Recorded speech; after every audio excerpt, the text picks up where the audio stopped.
नमस्कार दोस्तों, आपने अभी देखा होगा कि वेस्ट बंगाल में चुनाव के दौरान बहुत बड़ी रंजिश हुई। आपने ये भी देखा, आपने न्यूज में देखा कि वहां पर बूथ कैप्चरिंग हो रही है, जबकि पैरामिलिट्री फोर्सेस वहां लगी हुई थी। दोस्तों, इन चीजों को देखते हुए वेस्ट बंगाल जो हाईकोर्ट है, उसने कलकत्ता हाईकोर्ट ने ये एक आदेश पारित किया था और इनफैक्ट स्टेट गवर्नमेंट से पूछा भी था कि हम अगर वहां पर पैरामिलिट्री फोर्सेस को डिप्लॉय करते हैं तो आपको क्या आपत्ति है। तो स्टेट गवर्नमेंट ने अपोज भी किया कि अगर वहां पर पैरामिलिट्री फोर्सेस आती है तो हम उसका अपोज करेंगे, क्योंकि हमारे पास जो फोर्स है, यानी जो स्टेट की फोर्स है, वो सफिशिएंट है कि वो स्टेट के अंदर वेस्ट बंगाल में लॉ एंड ऑर्डर की सिचुएशन को कंट्रोल कर सकती है।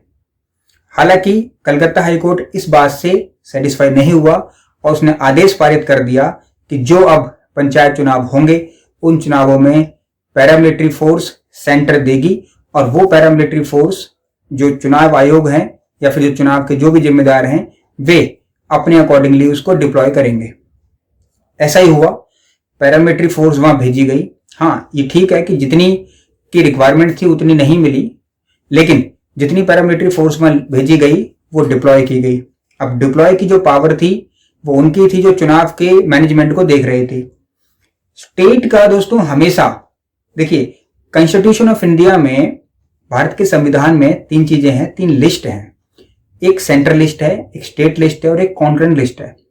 सेंट्रल लिस्ट में सेंट्रल गवर्नमेंट कानून बनाती है। कोई भी कानून बनाना हो, सेंट्रल जो लिस्ट होती है उसमें सेंट्रल गवर्नमेंट ही बनाएगी, इंडियन पार्लियामेंट बनाएगी। दूसरा जो स्टेट लिस्ट होती है उसमें स्टेट कानून बनाती है, और जो कॉन्करेंट लिस्ट होती है उसमें सेंटर और स्टेट दोनों बना सकती हैं। लेकिन उसमें यह प्रोविजन है कि अगर सेंटर ने उस पर कानून बना दिया और स्टेट ने बना दिया तो फिर सेंटर का कानून माना जाता है, स्टेट का कानून नहीं माना जाता। ये एक प्रोविजन है उसमें। अब दूसरी बात ये उठती है कि इसी में जो स्टेट होती हैं, जो कंप्लीट स्टेट होती हैं, उन कंप्लीट स्टेट में पुलिस की जो शक्तियां होती हैं वो राज्य सरकार के अधीन होती हैं। यानी जो लॉ एंड ऑर्डर की जो सिचुएशन क्रिएट होती है, लॉ एंड ऑर्डर की जो जिम्मेदारी होती है, वो सारी जिम्मेदारी स्टेट की होती है। इसीलिए वेस्ट बंगाल गवर्नमेंट वहां पर अपोज कर रही थी कलकत्ता हाईकोर्ट में कि हमारे पास फोर्स है तो हमें सेंटर की फोर्स की रिक्वायरमेंट ही नहीं है पैरामिलिट्री की, इसलिए हम उस चुनाव को आराम से करा लेंगे। लेकिन जब पैरामिलिट्री फोर्स भी गई वहां पे, उसके बावजूद भी हम सब ने देखा कि किस तरीके से वहां पे आगजनी, बूथ कैप्चरिंग, ये सब घटनाएं हुई। एक को आपने देखा होगा कि एक व्यक्ति तो हाथ में कुछ बैलेट जैसा कुछ लेके भी भाग रहा है। तो कहा जा रहा है कि वो व्यक्ति जो है मत जो पेटियां होती हैं उनको लेके भाग रहा है, या फिर जो बैलेट बॉक्सेस होते हैं उनको लेके भाग रहा है। तो लेकिन कहने की बात ये समझ में आती है कि क्या स्टेट गवर्नमेंट की मशीनरी कंप्लीटली फेल हो गई है ऐसी सिचुएशन में। ये इस तरीके की चीजें जब देखने को मिलती हैं तो एक माइंड में डाउट क्रिएट होता है दोस्तों। कुछ अब पॉलिटिकल इसके अंदर भी घुस गया है, तो पॉलिटिकल लोग ये कहते हैं, या फिर अगर हम लॉ की बात करें तो लॉ ये कहता है, भारत का संविधान 355 और 356 आर्टिकल है, 355, 356। 355 आर्टिकल जो है वो ये कहता है सेंटर के लिए कि अगर कोई अग्रेशन हो, एक्सटर्नल या इंटरनल, यानी किसी स्टेट के ऊपर कभी भी कोई कब्जा करने की कोशिश करे, या फिर इंटरनली ऐसी सिचुएशन क्रिएट हो जाए तो सेंटर से जो स्टेट से संभल नहीं रही है, तो ऐसी कंडीशन में सेंटर को पावर है कि वो स्टेट की सुरक्षा करे। ड्यूटी होगी उसकी कि वो सेंटर की सुरक्षा करेगा, और ऐसी कंडीशन में उसकी जो फोर्सेस होती हैं, पैरामिलिट्री जो फोर्सेस हैं उसकी, वो उसको भेजेगा और स्टेट के लॉ एंड ऑर्डर को कंट्रोल करेगा।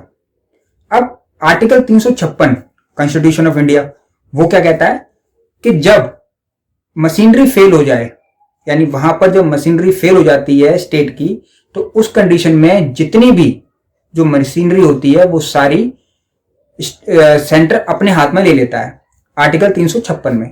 यानी कह सकते हैं कि वहां पर राष्ट्रपति शासन लागू हो जाता है। जब सारी मशीनरी किसके कंट्रोल में आ गई, सेंटर के, तो फिर जो भी सेंटर करेगा वही होगा, यानी वो सारे कंट्रोल उनके हाथ में आ जाता है। तो कुछ लोगों का ये कहना है कि वहां पर अब 356 आर्टिकल इन्वोक हो जाना चाहिए। आपके क्या विचार हैं कमेंट बॉक्स में लिखकर आप जरूर बताइएगा। दोस्तों, आगे अब आने वाले समय पे कहा जा रहा है कि इसके अंदर एसआईटी बनेगी भी, कोई इन्वेस्टिगेशन हो सकती है, हो सकता है कि ये मैटर कलकत्ता हाई कोर्ट पहुंचे तो हाई कोर्ट इसके अंदर कुछ एसआईटी बना दे, सुप्रीम कोर्ट पहुंचे तो सुप्रीम कोर्ट को एसआईटी बना दे, रिटायर्ड जजेस के अंडर में इसकी इंक्वायरी हो, इंक्वायरी रिपोर्ट निकल के आती है, उसके बाद इस पर कार्रवाई होगी। हो सकता है स्टेट को मौका दिया जाए कि स्टेट जो है इस पर अपनी प्रतिक्रिया दे, या फिर एग्जैक्ट क्यों, इसके क्या कारण थे, जो लोग मरे हैं या फिर नहीं मरे हैं, अफवाह है या फिर ऐसा कुछ हुआ ही नहीं जैसा कि गवर्नमेंट वहां पर क्लेम कर रही है। तो ऐसी सिचुएशन को क्लैरिफाई करने के लिए हो सकता है कि इन्वेस्टिगेशन हो। इसमें इन्वेस्टिगेशन तो होगा, लेकिन हो सकता है कि स्टेट को पहले मौका दिया जाए कि आप इन्वेस्टिगेशन कीजिए, पता लगाइए कि ऐसा क्यों है और दोषियों को सजा दिलाइए, क्योंकि लॉ एंड ऑर्डर की जो पावर है मेंटेन करने की वो स्टेट के पास है। अब बार बार ये चीजें उठ के आ रही हैं कि सेंटर स्टेट को बोले, स्टेट सेंटर को बोले, बट अल्टीमेटली जो नुकसान हो रहा है वो लोगों का हो रहा है। इसमें आर्टिकल 355 और 356 डिस्कस करना था, इसलिए हमने ये वीडियो बनाई है। आपको इसके बारे में और कुछ जानना हो, कुछ और आप कहना चाहते हो, आपके क्या विचार हैं, आप कमेंट बॉक्स में जरूर लिखिएगा दोस्तों। नमस्कार।